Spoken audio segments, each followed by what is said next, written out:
नमस्कार, मैं आपके साथ आशुतोष चतुर्वेदी। शाम के 4 बजने जा रहे हैं और वक्त है 4 के अलार्म का, जिसमें हम आपको दिखाएंगे तमाम बड़ी खबरों का राउंड अप और 4 बड़ी खबरों पर सबसे पहले खास नजर। आइए करते शुरुआत और देखते हैं आज की हमारी पहली खबर कौन सी है। देखिए, सीबीएसई में ऑन स्क्रीन मार्किंग का ठेका लेने वाली कंपनी पर गिर सकती है गाज। उधर री-एवल्यूएशन से जुड़ी सीबीएसई की साइट कभी ऑन कभी ऑफ, ये पहली खबर। दूसरी खबर आपके सामने रखेंगे जो गाजियाबाद के खोरा से है, क्योंकि अपराधियों की धरपकड़ है। 3 अवैध मदरसे भी सील हो गए हैं। तीसरी खबर, दिल्ली से लेकर मुंबई तक कहां कहां अवैध निर्माण पर चल रहे हैं बुलडोजर। और चौथी खबर, बंगाल में दीदी की पार्टी में हलचल, कई जगह कार्रवाई के डर से तृणमूल नेताओं ने लौटाई है कट मनी। ये 4 बड़ी खबरें, इसके अलावा जो भी बड़ी खबर होगी आप सभी तक पहुंचाने जा रहे हैं। अगले 1 घंटे तक आप हमारे साथ बने रहें, देखते रहें 4 का अलार्म। लेकिन शुरुआत इस वक्त 4 तस्वीरों के जरिए करेंगे जो कि सुर्खियों में है। लेकिन क्यों, आइए पता करते हैं, देखते हैं, दिखाते हैं 4। ये जो पहली तस्वीर आप देख रहे हैं, मुरादाबाद उत्तर प्रदेश। मुरादाबाद में कपड़ों के गोदाम में भीषण आग लग गई। घंटों की मशक्कत के बाद फायर ब्रिगेड ने आग पर किसी तरह काबू पाया है। तस्वीर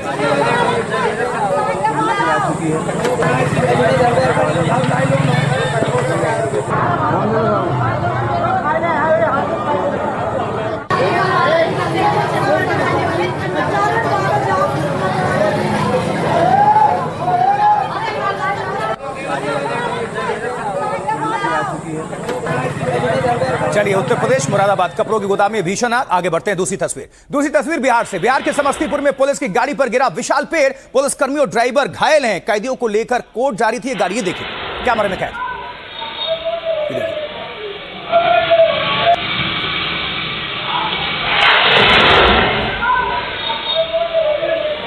बिहार समस्तीपुर से कैदी को लेकर जा रही थी ये गाड़ी। एक विशाल पेड़ आप देख पा रहे हैं, ये गाड़ी पे ही गिर गया। इसमें कैदी और पुलिस वाले जख्मी हैं।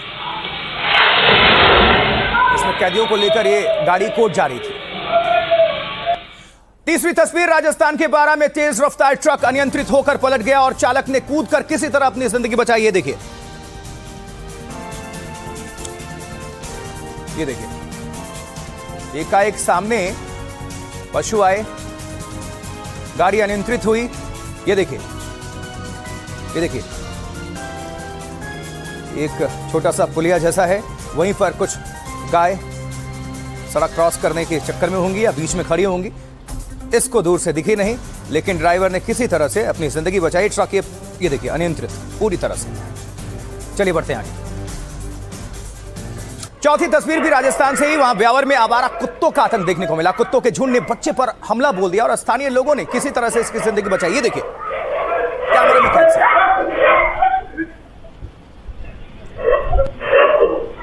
आसपास खड़े लोग ये देख रहे हैं आप, जो बैठे हुए हैं, आनन फानन में भाग के जाते हैं। इन अंकल जी ने सबसे पहले हिम्मत दिखाई।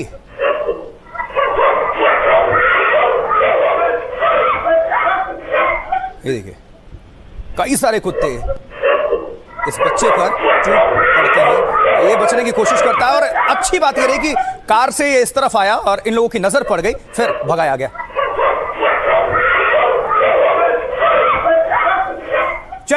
अब इन तस्वीरों के बाद बढ़ते हैं आगे। 4 के अलावा में आज की पहली बड़ी खबर रख देते हैं आपके सामने। देखिए, प्रधानमंत्री नरेंद्र मोदी से जुड़ी ये बड़ी खबर है, जहां 2 दिनों के बंगाल दौरे पर पीएम मोदी 20 और 21 जून को करेंगे बंगाल का दौरा। प्रधानमंत्री 20 जून को बंगाल स्थापना दिवस समारोह भी है और स्थापना दिवस कार्यक्रम में शामिल होंगे पीएम। पूरे राज्य में कार्यक्रम करेगी भारतीय जनता पार्टी। 21 जून को भी बंगाल में रहेंगे प्रधानमंत्री और 21 जून को विश्व योग दिवस भी है। बंगाल से ही विश्व योग दिवस में प्रधानमंत्री शामिल होंगे, जहां भारत समेत दुनिया को एक मैसेज देंगे। एक और बड़ी खबर, सीबीएसई के ऑन स्क्रीन मार्किंग विवाद में शिक्षा मामलों पर संसद की स्थायी समिति की बैठक हुई है। कांग्रेस सांसद दिग्विजय सिंह की अध्यक्षता में यह बैठक हुई, जहां छात्र सार्थक सिद्धांत भी पेश हुए, जिन्होंने सबसे पहले यह मुद्दा उठाया और वो खुद भी पढ़े छात्रों में से एक हैं। सार्थक का दावा है कि चयन प्रक्रिया में हेरफेर करके क्वेम्ट नाम की कंपनी को ऑन स्क्रीन मार्किंग का ठेका दे दिया गया। आज की बैठक में शिक्षा मंत्रालय के अधिकारियों और सीबीएसई प्रमुख से भी सवाल किए गए हैं। कमेटी के अध्यक्ष दिग्विजय सिंह ने कहा है कि कमेटी जो भी फैसला करेगी छात्रों की भलाई के लिए करेगी। सुनिए। Committee education has always been looking at the issues concerning the students and the problems and the difficulties. So this is exactly what this committee has done. और इसी बीच माफ करिएगा इवैल्यूएशन यानी कि सवालों के पुनर्मूल्यांकन के लिए सीबीएसई की वेबसाइट कभी ऑन कभी ऑफ होती रही। और देखिए 2 दिनों के इंतजार के बाद सुबह 6 बजे करीब खुली तो तकनीकी दिक्कतों के चलते फिर से बंद हो गई। इसको लेकर भी सवाल खड़े हो रहे हैं और सोशल मीडिया पर बाढ़ आ गई है सवालों की। देखिए जरा पूरी रिपोर्ट।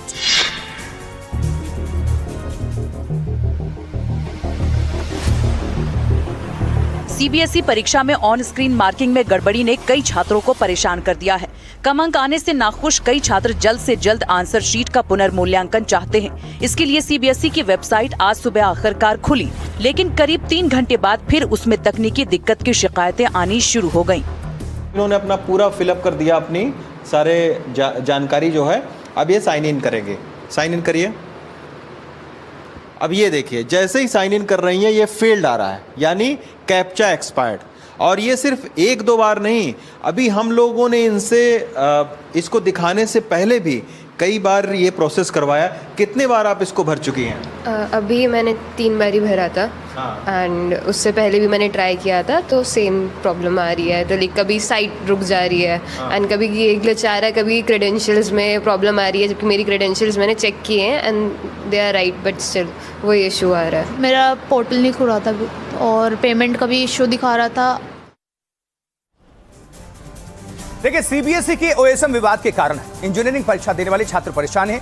जेईई एडवांस के रिजल्ट के बाद जोसा काउंसलिंग शुरू हो चुकी है। कई छात्र जो जेईई में अच्छे नंबर लाए हैं उनके सीबीएसई में 75% अंक पूरे नहीं हो पा रहे हैं और इसके लिए मूल्यांकन में गड़बड़ी को जिम्मेदार बताया जा रहा है और खासतौर पर फिजिक्स के पेपर के मूल्यांकन पर काफी सवाल खड़े हुए हैं।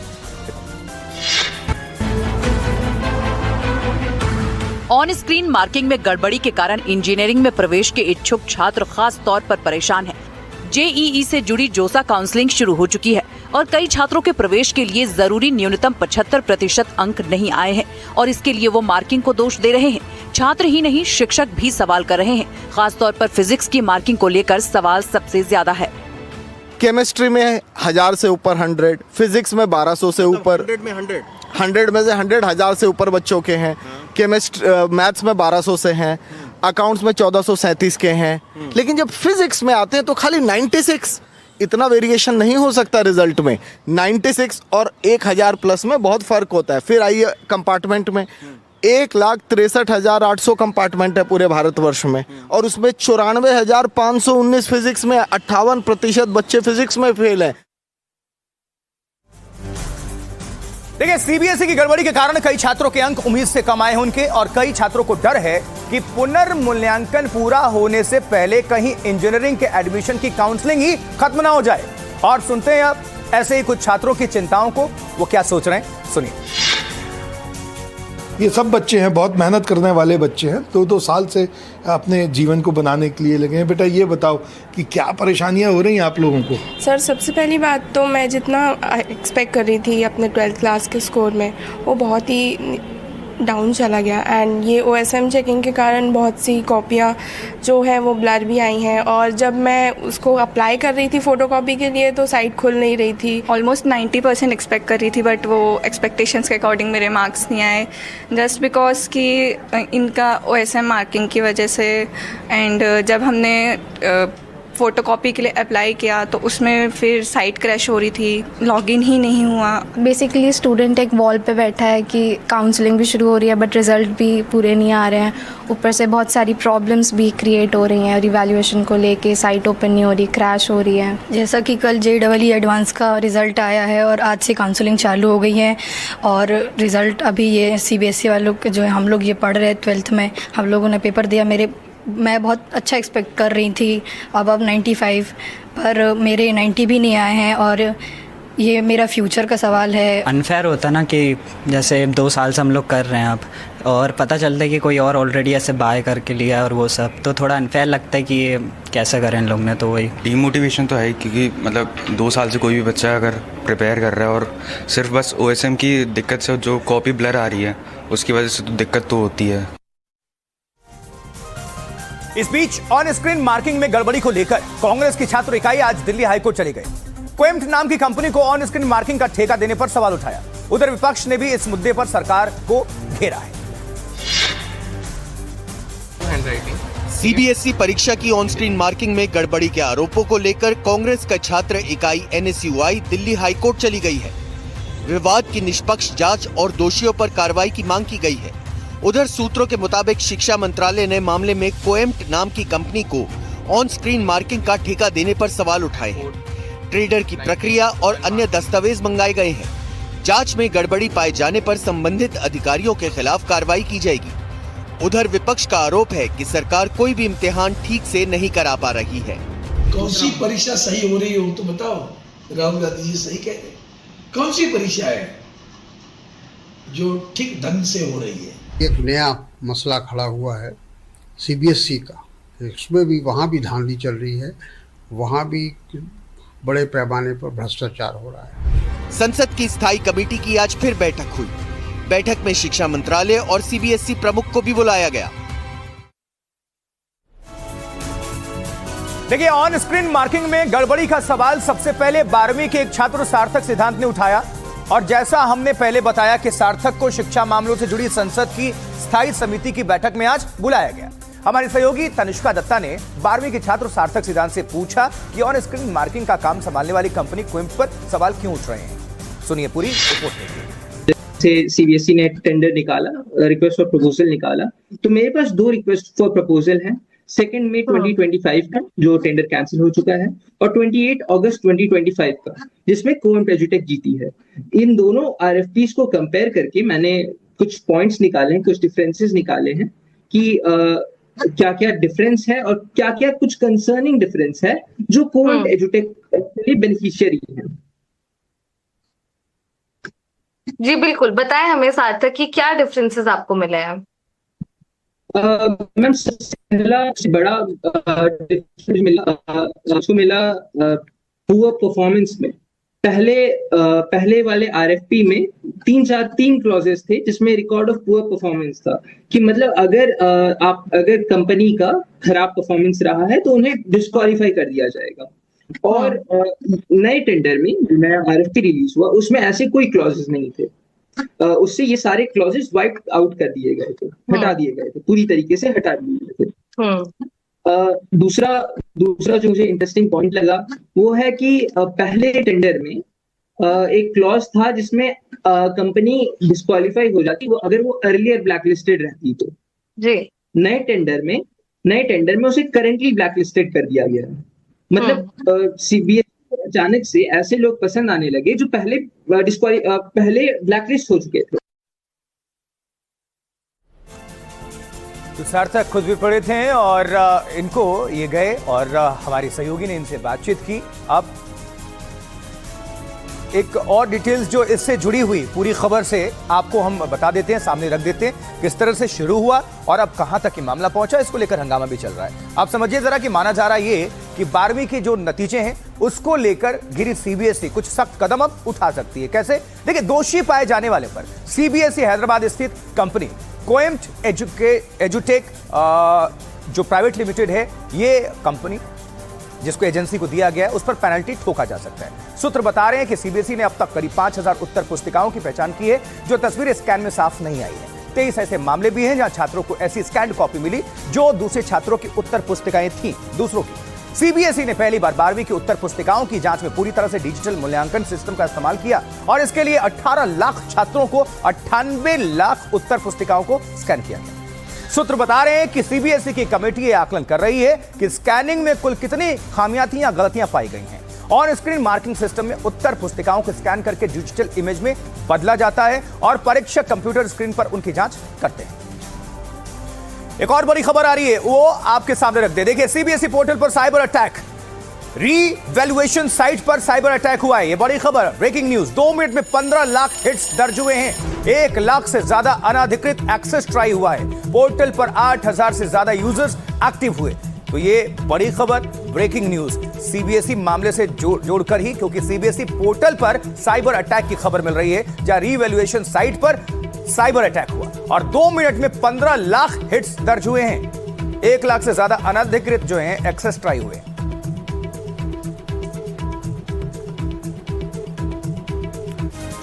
चलिए आगे बढ़ते हैं। अब इस वक्त शाम 4 बजे की 4 बड़ी खबर आपके सामने रख देते हैं। देखिए 4 बिग न्यूज। राबड़ी आवास विवाद पर सीएम सम्राट चौधरी का बयान, कहा कुछ लोगों को सरकारी आवास का मोह है, मां और बेटा को चाहिए अलग अलग घर। बिहार के सभी मदरसों की जांच होगी, शिक्षा विभाग ने दिए निरीक्षण के आदेश, 10 दिनों के भीतर सरकार को सौंपनी होगी रिपोर्ट। वहीं आजमगढ़ से आतंकी की गिरफ्तारी पर ओपी राजभर ने एसपी को घेरा, कहा समाजवादी पार्टी के गढ़ में ही पैदा होते हैं आतंकी। यूपी में गाजियाबाद के खोड़ा इलाके में सूर्य चौहान नाम के युवक की हत्या के बाद से पुलिस बंदोबस्त सख्त है। खोड़ा में पुलिस ने अब अपराधियों के खिलाफ अभियान शुरू किया है।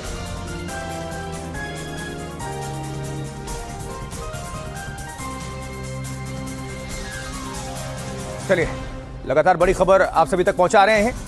एक और खबर आप सभी तक पहुंचा दे उत्तर प्रदेश से ही जोड़कर, क्योंकि यूपी में गाजियाबाद के खोड़ा इलाके में सूर्य चौहान नाम के युवक की हत्या के बाद से पुलिस बंदोबस्त बहुत सख्त है। खोड़ा में पुलिस ने अब अपराधियों के खिलाफ अभियान शुरू कर दिया है और अपराधियों के घरों पर दबिश डाली जा रही है, उनका सत्यापन भी किया जा रहा है, चेतावनी दी जा रही है। अपराध से जुड़े ऐसे 250 से अधिक लोगों का सत्यापन हो चुका है। खोड़ा में पुलिस की इस कार्रवाई का आज दूसरा दिन है, कार्रवाई कल भी जारी रहेगी।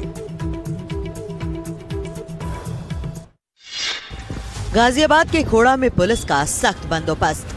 सूर्य चौहान नाम के युवक की हत्या के बाद पुलिस इस घनी बस्ती में आपराधिक तत्वों पर सख्त हो गई है। धरपकड़ के दूसरे दिन पुलिस अपराध में लिप्त कई लोगों के घर पहुंची। गंभीर मामलों में जमानत पर चल रहे आरोपियों को चेतावनी दी गई। खुले में घूम रहे गैंगस्टर्स की तलाश तेज की गई। खुद पुलिस कमिश्नर ने मुहिम का जायजा लिया। 3 दिन का ये अभियान चलेगा। खोड़ा एरिया में जितने भी अपराधी हैं उनकी सत्यापन होगी और यहाँ जो लोग रह रहे हैं, वो जो किराए पे लोग रह रहे हैं, उनकी भी सत्यापन करेंगे और अन्य चीज भी हम लोग देखेंगे। हमारी जांचें चल रही। इस बीच सूर्य चौहान नाम के युवक की चाकू घोंपकर हत्या करने का आरोपी असद एक पुलिस मुठभेड़ में मारा गया है। उधर उसके घर पर प्रशासन ने अवैध निर्माण का नोटिस चिपका दिया है। 15 दिन में घर खाली कर उसे ढहाने का आदेश दिया गया है। ऐसा न करने पर बुलडोजर कार्रवाई की चेतावनी दी गई है। और आज पुलिस की कार्रवाई के दौरान गाजियाबाद के पुलिस कमिश्नर जे रविंद्र गौड़ और डीएम रविंद्र कुमार मौजूद रहे। हमारे सहयोगी अकिल जमील ने डीएम रविंद्र कुमार से बातचीत की।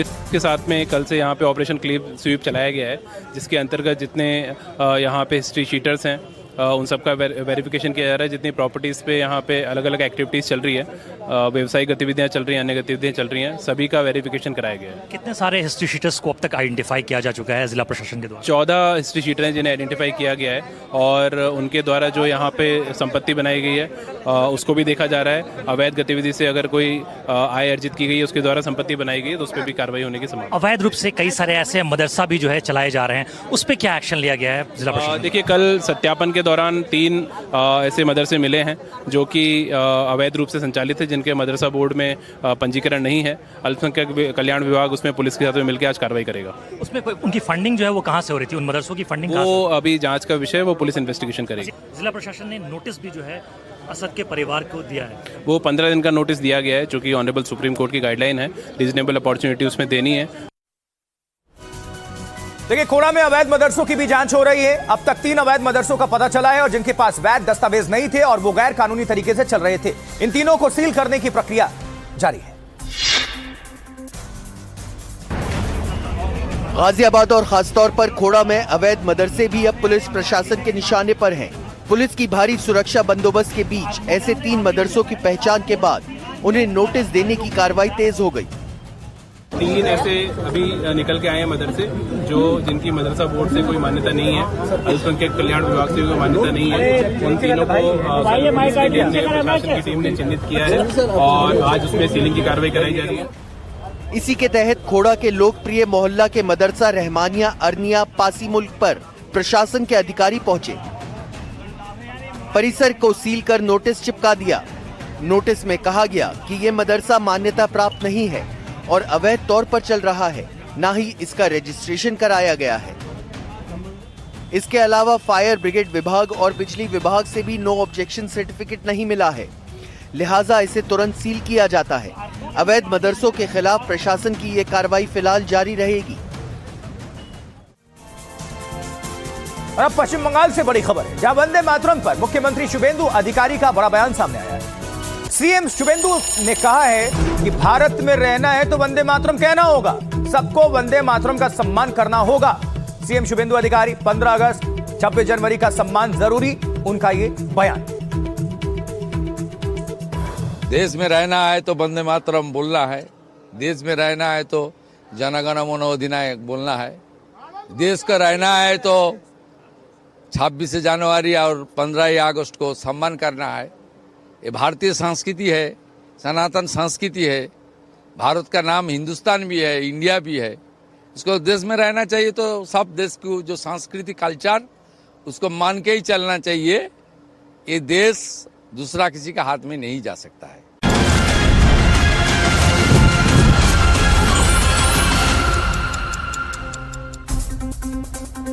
चलिए, 4 के अलार्म में एक बार फिर से आप सभी दर्शकों का बहुत स्वागत है। NDTV इंडिया पर मैं आपके साथ आशुतोष चतुर्वेदी। पंजाब से खबर है, पंजाब में किसानों को मान की बड़ी सौगात। देखिए, 26 साल पुरानी KCC व्यवस्था में बदलाव किया गया, जहां KCC प्रक्रिया पूरी तरह से डिजिटल होगी। गेहूं पर क्रेडिट 30,000 प्रति एकड़ है, पराली के लिए 2,000 का अलग प्रावधान है, गन्ना किसानों को 1 लाख प्रति एकड़, जबकि बागवानी फसलों पर बड़ा क्रेडिट बूस्ट है। नई फसलें KCC दायरे में शामिल हुई। 6 साल तक KCC मंजूरी का फायदा होगा। ATM UPI से पैसा निकालना आसान हो जाएगा। 26 साल बाद जिहड़ा किसान क्रेडिट कार्ड का जिहड़ा पॉलिसी है वो प्रो किसान बनाई गई है। किसानों के हक च लिमिट बढ़ा रहे हैं, जो लोन की लिमिट है जिहड़ी पहला घट होंदी सी, अलग अलग फसलां भी उहदे च उन्हां ऐड करतीआं। क्रॉप डाइवर्सिफिकेशन नूं उत्साह ते उहदा प्रेरणादायक एक चीज़ बनाने वास्ते पहला कणक ते 24,380 रुपए पर एकड़ होंदा सी लिमिट, उन्होंने 30,000 किया गया। पैडी ते पहला कुछ नहीं मिलता सीगा, हुण 2,000 रुपए पर एकड़ जे पराली की साਂਭ संभाल वास्ते उन्होंने पैसे चाहिए ने तो 2,000 रुपए पर एकड़ वो लोन ले सकते हैं। गन्ने ते 44,000 रुपए पर एकड़ होंदी सी लिमिट, उन्होंने बढ़ा के 1 लाख किया गया जी गन्ने वाले। होर जिहड़ियां नवीं फसलां ऐड कीतियां ने जिहदे च पॉपूलर है, उहते पहला कोई लिमिट नहीं, कोई लोन नहीं मिलता सी लिमिट लोन, उन्होंने 20,000 रुपए पर एकड़ किया है। देखिए, दिल्ली और मुंबई में कई जगह अवैध निर्माण पर आज बुलडोजर कार्रवाई चल रही है। दिल्ली के शालीमार बाग इलाके में एक्शन हुआ है, लगातार दूसरे दिन तोड़े जा रहे हैं अवैध मकान। मुंबई के आरे में भी बुलडोजर की कार्रवाई, जहां BMC ने अवैध मजार को ढाया है। ये तस्वीरें दिल्ली और मुंबई दोनों शहरों में। दिल्ली के शालीमार बाग में एक्शन हुआ, जहां इलीगल कंस्ट्रक्शन को गिराया गया, बुलडोजर चला उस पर। वहीं मुंबई में भी आरे में। अब दिल्ली से जुड़ी एक रिपोर्ट पहले देख लीजिए।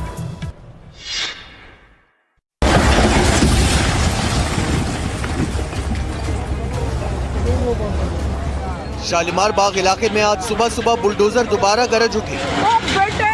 कार्रवाई सुप्रीम कोर्ट के आदेश पर हो रही है।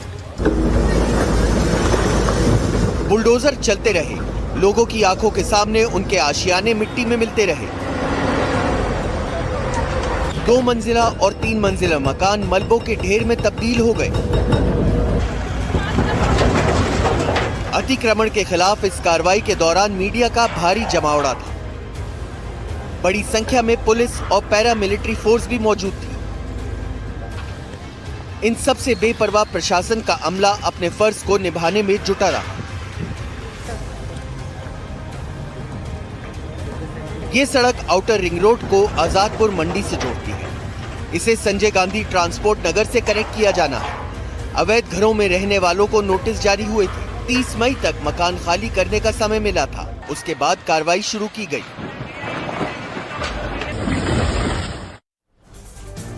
ये तो बात हो गई दिल्ली की। उधर मुंबई के आरे फॉरेस्ट एरिया में एक दरगाह पर बुलडोजर चला है और यहां हजरत सैयद बरकत अली की मजार थी और प्रशासन ने इसे अवैध निर्माण बताते हुए ढा दिया है। आरे के जंगल में सुबह सुबह बुलडोजर गरजने लगे। सरकारी जमीन पर बनाई गई मजार ढहाई जा रही थी।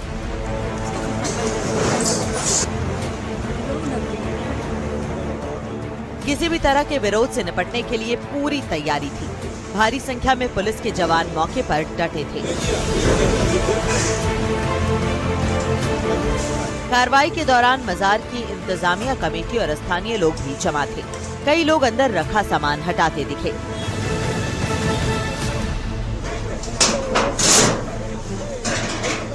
अधिकारियों के मुताबिक ये पूरी तरह से अतिक्रमण का मामला है। मजार की देखरेख करने वाले ट्रस्ट को नोटिस जारी किया गया था, लेकिन तय समय सीमा तक कब्जा नहीं हटाया गया। उसके बाद नियमों के तहत कार्रवाई की गई। बीएमसी ने साफ किया है कि अवैध कब्जों के खिलाफ शहर भर में कार्रवाई जारी है और आरे में हुआ ये एक्शन उसी का हिस्सा है। और अब आगे बढ़ते हुए अपराध से जुड़ी 4 बड़ी खबरों को आपके सामने रखते हैं। देखिए, लखनऊ में अतिक्रमण के खिलाफ बुलडोजर एक्शन, करीब 2.5 करोड़ की जमीन से हटाया गया कब्जा। जबकि दिल्ली के मुखर्जी नगर में मामूली विवाद पर युवक की निर्मम तरीके से हत्या, कैंची से किए गए ताबड़तोड़ प्रहार, पुलिस ने आरोपी को पकड़ लिया। वहीं बिहार के दानापुर में गैस वेंडर की गोली मारकर हत्या, बीच सड़क पर अपराधियों ने गोलियों से भून दिया। यूपी के सीतापुर में रास्ते के विवाद को लेकर 2 पक्षों में मारपीट, एक दूसरे पर लाठी डंडों से हमला बोल दिया गया, कई लोग इसमें घायल हैं। एक बड़ी खबर है, आतंक की बड़ी साजिश नाकाम हुई है। उत्तर प्रदेश के आजमगढ़ से पकड़ा गया संदिग्ध आतंकवादी। यूपी एटीएस की जांच में हुआ यह खुलासा, महिला नेता की हत्या की साजिश थी। शहजाद भट्टी के संपर्क में था यह संदिग्ध। मोहम्मद शेख को दी गई थी हत्या की जिम्मेदारी। आईएसआई के निशाने पर वो लेडी लीडर कौन है जिसे मौत के घाट उतारने की साजिश रची जा रही है? आजमगढ़ से जिस संदिग्ध आतंकी को गिरफ्तार किया गया है, उसके आईएसआई समर्थित पाकिस्तानी गैंगस्टर शहजाद भट्टी डायरेक्ट निर्देश दे रहे हैं। यूपी एटीएस ने आजमगढ़ से मोहम्मद शेख को गिरफ्तार किया है, जो 3 महीने पहले भट्टी गैंग के संपर्क में आया। पश्चिमी यूपी से लेकर पूर्वांचल तक एक्टिव है। युवाओं को गैंग से जोड़ने के लिए तैयार करता था। खास लोगों की रेकी की, महिला नेता को उड़ाने की भी योजना थी। निशाने पर थे कई राजनेता और सुरक्षा बल को टारगेट करने का भी प्लान था। एटीएस की जांच में यह भी खुलासा हुआ है कि लेडी लीडर को मारने के लिए आरोपी ने 9mm की एक पिस्टल और 4 कारतूस का भी इंतजाम कर लिया था।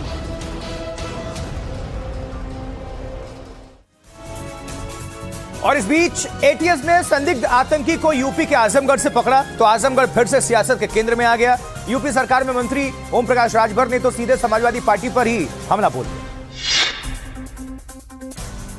पुराना इतिहास आजमगढ़ का है कि हमेशा आतंकवादी आजमगढ़ से पकड़े जाते हैं। क्या वजह है? ये यहाँ जो है समाजवादी पार्टी का गढ़ लोग बताते हैं। समाजवादी पार्टी के गढ़ में आतंकवादी पैदा होते हैं कहा?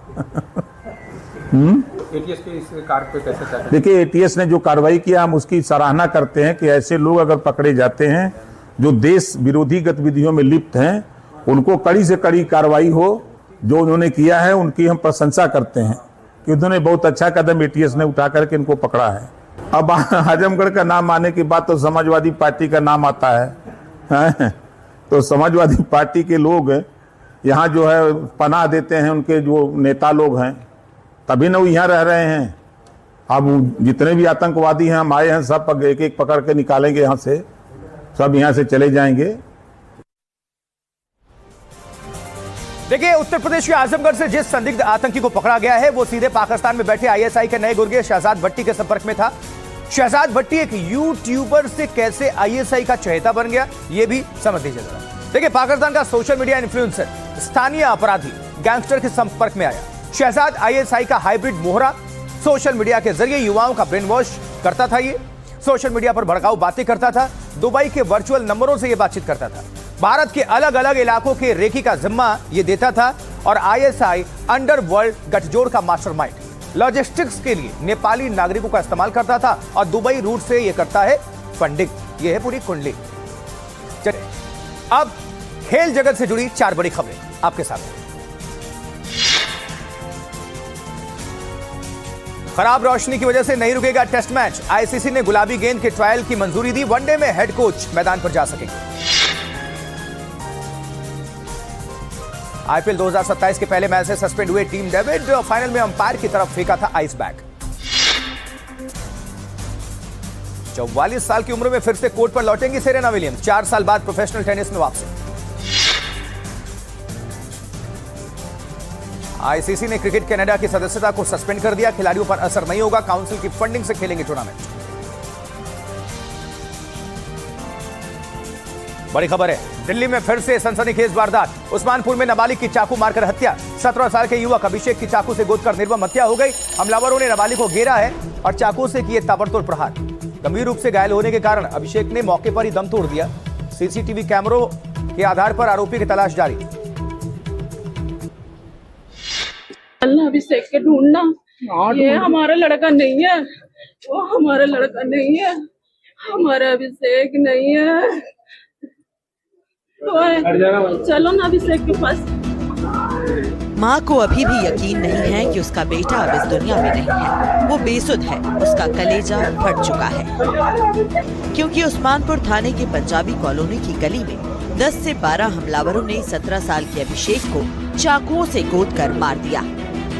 3 महीने पहले एक विवाद में अभिषेक के रिश्तेदारों पर चाकुओं से हमला हुआ था। आरोपी जेल चले गए थे। आरोप है कि जेल से निकलने के बाद हमलावरों ने अभिषेक को मौत के घाट उतार दिया है कि अभिषेक का कुछ लड़कों से कुछ महीने पहले उसके पड़ोस में रहने वाले से झगड़ा हुआ था, जिसकी शिकायत अभिषेक ने पुलिस में कर दी थी और वो लड़के जेल चले गए थे। लेकिन जेल से आने के बाद अभिषेक के परिवार का ये आरोप है कि उन्हीं लड़कों ने ही अभिषेक की चाकू से गोद का निर्मम हत्या कर दी। मौके पर पहुंची पुलिस मामले की जांच कर रही है। आसपास के सीसीटीवी फुटेज खंगाले जा रहे हैं ताकि हमलावरों की पहचान की जा सके।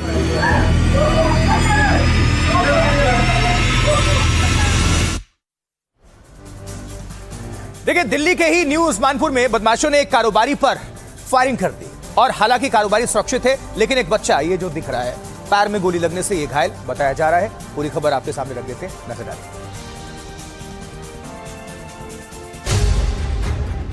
उत्तर पूर्वी दिल्ली का न्यू उस्मानपुर शाम होते ही गोलियों की तड़तड़ाहट से गूंज गया। करतार नगर में ये फायरिंग आपसी रंजिश में हुई, लेकिन इसका शिकार 12 साल का मासूम बच्चा हो गया। उसके पैर में गोली लग गई। बाइक सवार 2 बदमाश राइफल और पिस्टल लेकर पहुंचे और केटरिंग का काम करने वाले धर्मेंद्र पर फायरिंग शुरू कर दी। जवाब में धर्मेंद्र ने लाइसेंसी गन से फायरिंग की। रंजिश कोई नहीं थी। यह जो राहुल शर्मा है, ये एक प्रकार से जो गुंडा बदमाश होता है उस प्रकार का था। ये किसी को भी आए राहगीर से झगड़ा कर लेता था, मारपीट करता था। इन्होंने कुछ उसका विरोध करा, उसके कारण उसने गोली चलाई। हादसे के बाद बच्चे को अस्पताल पहुंचाया गया, जहां उसकी हालत स्थिर है। बच्चा कोचिंग पढ़ के आ रहा था, इतने बीच में फायरिंग चालू हो गई और बच्चे के पैर में गोली लगी है। बच्चे का तो कोई कसूर नहीं था सर। इस मामले में पुलिस ने प्रांकुर और हर्ष नाम के आरोपी को गिरफ्तार किया है। उनके पास से हथियार भी बरामद किया गया है। पुलिस अब मुख्य आरोपी राहुल शर्मा को तलाश रही है। देखिए, देश की राजधानी दिल्ली में पिछले कुछ दिनों के अंदर अपराधियों ने तांडव मचाया है। आइए देख लेते हैं 3 से 4 दिनों के अंदर यहां कितनी हत्याएं हो गई हैं। देखिए, मुखर्जी नगर में कैंची से गोदकर एक हत्या, गद्दे की दुकान के कर्मचारी ने हत्या की और आजादपुर एमसीडी कॉलोनी में 25 साल के युवक की हत्या। हमलावरों ने साहिल के गर्दन पर चाकू मार दिया। 3 दिन पहले जैतपुर मोड़ इलाके में एक हत्या, मृतक का सिर किसी भारी वस्तु से कुचल दिया गया था। जहांगीरपुरी में अरबाज के चाकू मारकर हत्या, सिगरेट मांगने के विवाद पर हत्या को अंजाम दे दिया गया। आगे बढ़ते हैं, पश्चिम बंगाल से खबर है। बंगाल में शुभेंदु सरकार के सख्ती के साइड इफेक्ट भी नजर आने लगे। टीएमसी यानी तृणमूल कांग्रेस के जिन नेताओं पर पहले दबंगई और वसूली के आरोप लगते थे, उनमें से कई अब घबरा गए हैं, बेचैन हो गए। इनमें से कुछ नेता जनता से वसूला गया पैसा वापस भी करने लगे। देखिए, ये कैमरे में कैद है सब कुछ, लालगिरी के अंदर देखिए जरा, ये कटमनी है। दक्षिणी 24 परगना के नामखाना और कुछ बिहार के माथा भांगा से ऐसी तस्वीरें आई हैं।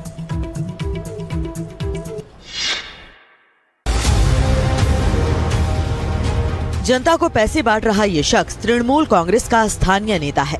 तस्वीरें दक्षिण 24 परगना के नामखाना की हैं।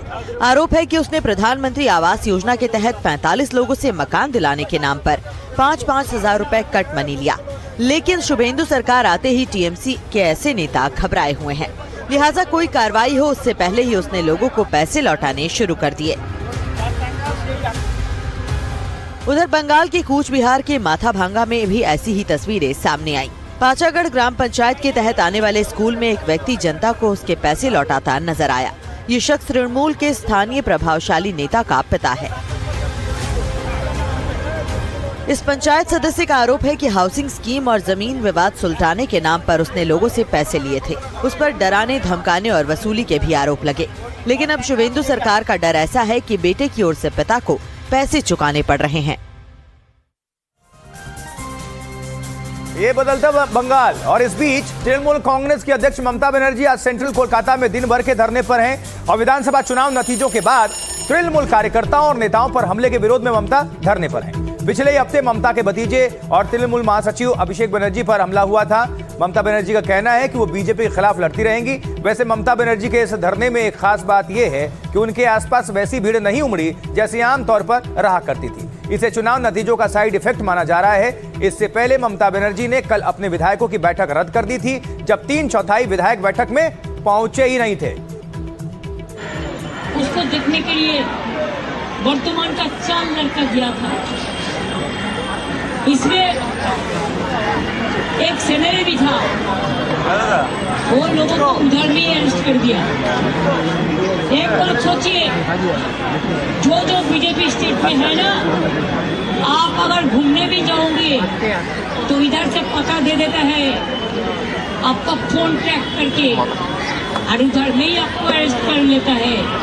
लेकिन असल जो डप्पू है, जो रेप किया है, जो हमारा 3000 पार्टी ऑफिस लूट किया है, लैपटॉप भी लूट किया है, कंप्यूटर भी लूट किया है, वोट भी लूट किया है, घर जला दिया, लाखों गरीब लोग जो जिंदगी कमाते थे दुकान बना के, छोटा छोटा दुकान, वो लोगों को जिंदगी बर्बाद कर दिया है। बहुत सारे लोगों को घर बेआईनी बोल के गुल बजा